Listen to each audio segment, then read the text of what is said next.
मैं अनपढ़ थी और शादी के बाद मेरा शोहर परदेस चला गया। मेरा देवर और सास मेरा बहुत ख्याल रखते। हर महीने मेरे शोहर की तरफ से मुझे एक खत मिलता, तो अनपढ़ होने की वजह से मैं देवर से कहती पढ़कर मुझे खत लिख दे। कुछ माह गुजरे तो मुझे शोहर ने खत भेजा जिसमें तलाकनामा था। मैं रोने लग गई तो मेरा देवर कमरे में आया और मुझे ऐसी बात कही कि मेरी जान निकल गई, क्योंकि मेरे देवर ने खत में मेरा नाम राबिया है, गांव से शादी होकर शहर आई थी। मेरी शादी अपनी बरादरी के दूर के किसी रिश्तेदार में हुई थी जो शहर में रहते थे। मेरी सास मेरे देवर के साथ गांव में किसी शादी में शिरकत के लिए आई थी। वहीं इन्हें मैं पसंद आ गई क्योंकि मैं बेहद खूबसूरत थी। खूबसूरत आंखें, गोरा सफेद रंग, तीखे नकूश, लंबे गले, कमर से भी गिरते हुए रेशमी बाल। बज़ाहिर मुझ में कोई कमी न थी। मेरा शुमार इन लड़कियों में होता था जो हुस्न का शाहकार हों। मुझ में बस एक ही कमी थी कि मैं अनपढ़ थी। मुझे अपना नाम तक लिखना नहीं आता था। यहाँ तक कि इब्तिदाई हरूफ तहज्जी से भी वाकिफ ना थी, क्योंकि हमारी बरादरी में लड़कियों को तालीम दिलवाने का कोई रिवाज ना था। बाकी मैं हर काम में ताक थी, सिलाई कढ़ाई, खानादारी। इसी शादी में मेरी सास ने मेरी भाभी से मेरा रिश्ता मांग लिया, क्योंकि मेरे वालिदैन हयात ना थे, बस भाई भाभी ही थे। भाभी का रवैया भी मुझसे इतना अच्छा ना था। मेरी सास का ताल्लुक खाते पीते घराने से था, इसलिए मेरे रिश्ते में भाई को कोई भी तामुल पेश ना आया था। मेरी मंगनी वासिफ से बस चंद माह ही रही थी। शादी के बाद मैं शहर आ गई। वासिफ दुबई में नौकरी करते थे। वो दो ही भाई थे। सारे घर की जिम्मेदारी वासिफ के सर पर ही थी। मेरा देवर यूनिवर्सिटी में पढ़ता था। मेरे ससुर इंतकाल कर चुके थे। शादी के 2 माह हमारे बहुत अच्छे गुजरे थे। मेरी सास धीमे मिजाज की खातून थी और मेरा देवर नटखट, हर वक्त मेरे साथ हंसी मजाक करता रहता। मेरा भी दिल लगा रहता था।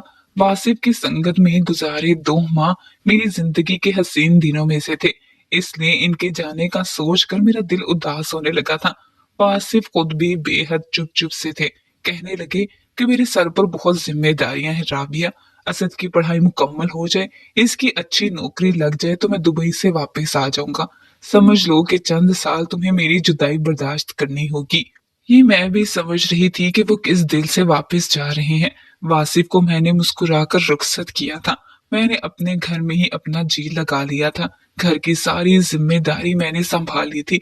जिस दौर की मैं बात कर रही हूँ, तब मोबाइल फोन आम नहीं हुआ करते थे। पीटीसीएल फोन भी किसी किसी के घर पर होता था। ज्यादातर खत्तो किताबत का ही सिलसिला चलता था। वासिफ मुझे हर माह खत भेजता था। पहली बार जब वासिफ का खत आया, असद ने मुझे बहुत ज्यादा तंग किया था। डाकिए से खत असद ने ही दिया था, क्योंकि वो इसी वक्त यूनिवर्सिटी से वापस लौटा था। इससे पहले कि घर का दरवाजा खटखटाता, डाकिया एन इसी वक्त घर के सामने रुका था, इसलिए खत भी इसने असद को पकड़ा दिया। जैसे ही वो घर के अंदर दाखिल हुआ, भाभी भाभी कहते हुए इसने शोर मचा दिया था। मैं किचन में रोटी बना रही थी, फौरन से बाहर आ गई। वो मुझे हद का इन्वेलप दिखाने लगा। मेरे सामने इसने इन्वेलप को फाड़ा और अंदर से खत निकाल लिया। कहने लगा, भाई का दुबई से खत आया है और इस पर साफ लिखा है कि मेरी दिल अजीज बीवी के लिए मेरे प्यार का पैगाम। ये इस दौर की बात है जब शर्मो हया बहुत आम थी। मैं तो वो खत देख कर और इसका पहला जुमला सुनकर ही शर्म से सुर्ख हुई थी। इस हद से 2 रुपये निकले थे। एक सब घर वालों के लिए था और एक खास मेरे लिए था। मैं ऐसी बेतकल्लुफ अपने देवर से कभी ना थी कि इससे ये जिद करती कि लाओ मेरे शोहर का हाथ मुझे पकड़ा दो। मैं अपनी सास के पास वहीं सहन के तख्त पर बैठ गई। अम्मा जी ने मुस्कुराकर असद से कहा, पहले वो खत पढ़ जो मेरे बच्चे ने मेरे लिए भेजा है। असद ने वो रुका जब वासिफ ने खास मेरे लिए भेजा था। अपनी जेब में डालते हुए शरारत से आबरू चढ़ाते हुए मुझे यूं देखा जैसे मजीद तंग करने का इरादा रखता हो। फिर वासिफ का खत पढ़ने लगा। सब घर वालों को मेरा सलाम। मैं दुबई में खैरियत से पहुंच गया हूँ। आप लोगों की बहुत याद सताती है। जब भी ऑफिस से घर जाता हूँ तो अम्मी के हाथ के पराठे और खाना बहुत याद आता है। असद की शरारतें याद आने पर मैं बेइख्तियार हंसने लगता हूँ। इस बार तो महीना गुजरने के बाद भी दिल है कि लगने का नाम नहीं ले रहा। बस मेरी कामयाबी की दुआ कीजिएगा। और असद के लिए मेरा खास पैगाम है कि राबिया का बहुत ख्याल रखना, इसे उदास ना होने देना। खुदा हाफिज। वो खत पढ़कर असद ने मेरी सास के हाथ में थमा दिया था। अब अपनी जेब से दूसरा रुक्का निकालकर मुझे शरारत से देखने लगा। पहले मेरे लिए गर्मा गर्म खाना लगाए, तब मैं आपको ये खत दूंगा। मैंने इसे खफगी से देखा था और उठकर किचन में चली गई। इसे खाना गर्म करके दिया। इसने खाना खाने से पहले ही मुझे हाथ पकड़ा दिया। कहने लगा, आप भी क्या याद करेंगी कि किस रईस से पाला पड़ा था, वरना मैंने आपको बहुत तंग करना था। मैंने पहले तो यूं होश होकर पकड़ा कि जैसे मुझे पढ़ना आता हो, लेकिन अगले ही लम्हे अपनी इस खामी पर मेरा जी जलकर रह गया था, क्योंकि मुझे कुछ भी पढ़ना नहीं आता था। असद अब बड़ी रगबत से खाने में मसरूफ था। मेरे ससुराल में शायद अब तक ये कोई नहीं जानता था कि मैं अनपढ़ हूँ। मैं ये खत लेकर अपने कमरे में आ गई।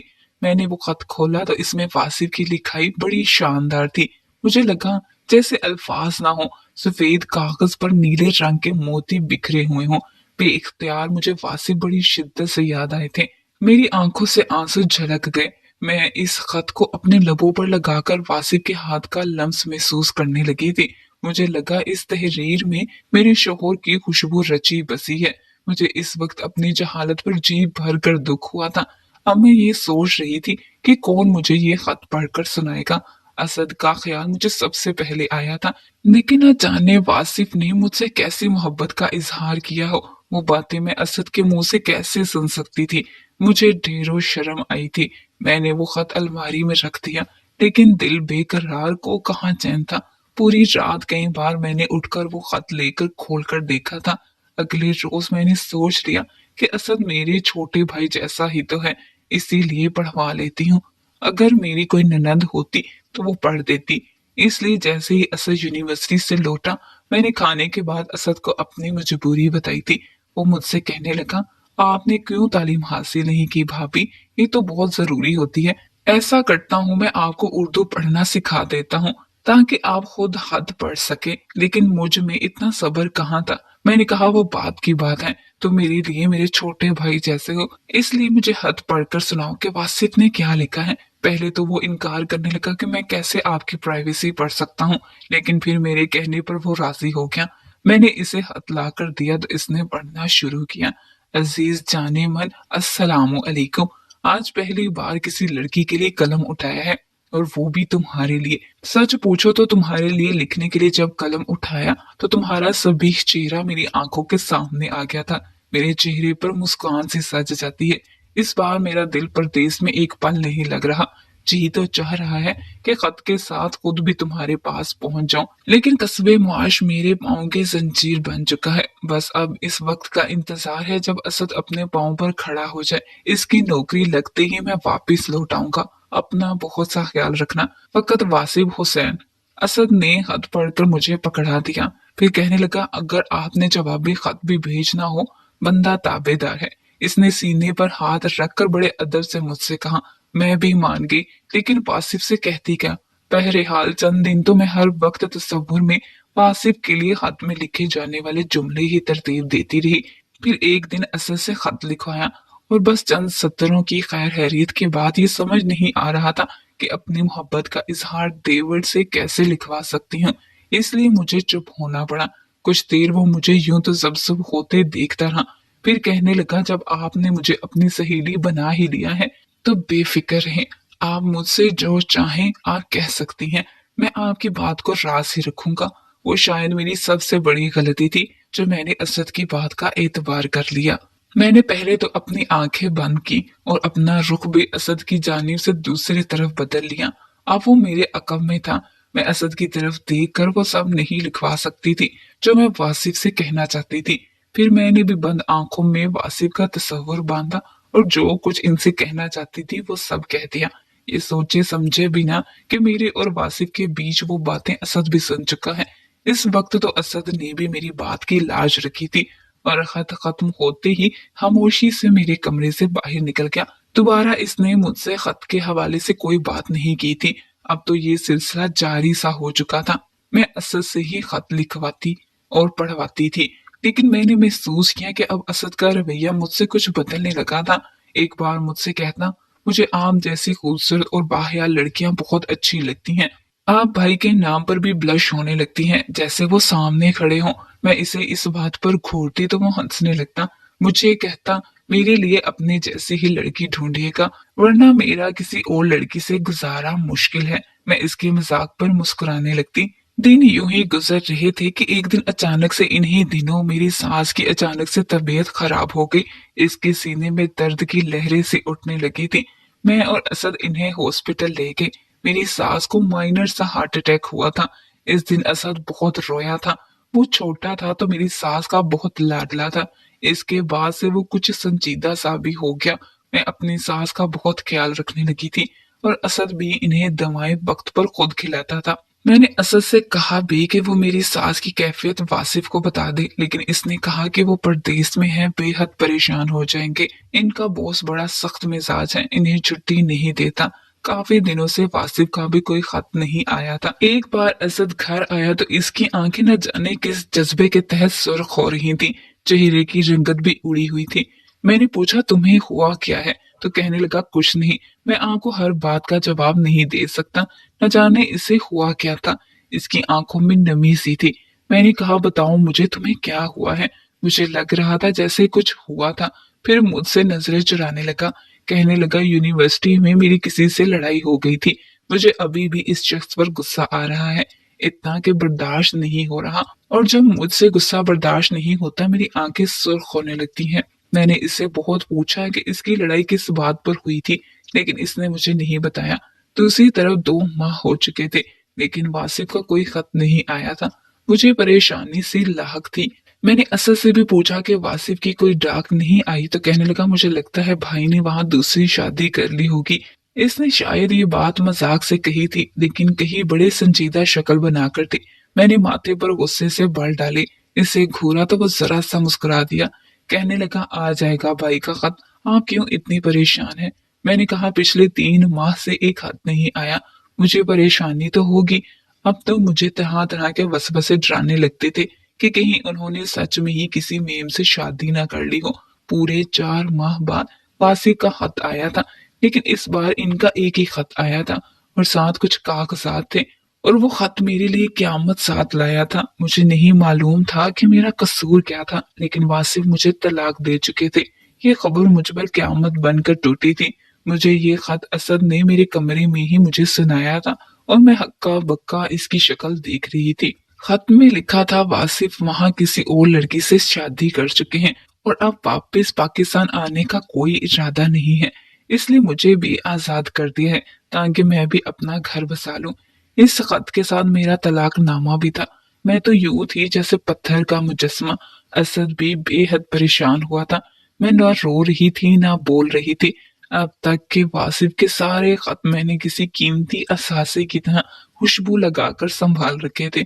मैं इनके लिखे लफ्जों को तो नहीं पढ़ सकती थी, लेकिन इन्हें महसूस करती थी, चूमती थी, सीने से लगाती थी। मुझे यकीन नहीं आ रहा था कि वो मुझे कैसे छोड़ सकते थे। असद कहने लगा, मुझे पहले ही भाई पर शक था, लेकिन आप बेफिक्र रहें, आप यहीं हमारे साथ ही रहेंगी। मैंने कहा, वासिफ ऐसा कैसे कर सकते हैं? मेरी इतनी बड़ी सजा का जुर्म क्या था? उन्होंने क्यों मुझे तलाक दी है? मैंने इनका क्या बिगाड़ा था? मैं रोने लगी थी। ये खबर जब मेरी सास को मालूम हुई तो वो भी रोने लगी, वासिफ को कोसने देने लगी। असद अब नौकरी करने लगा था।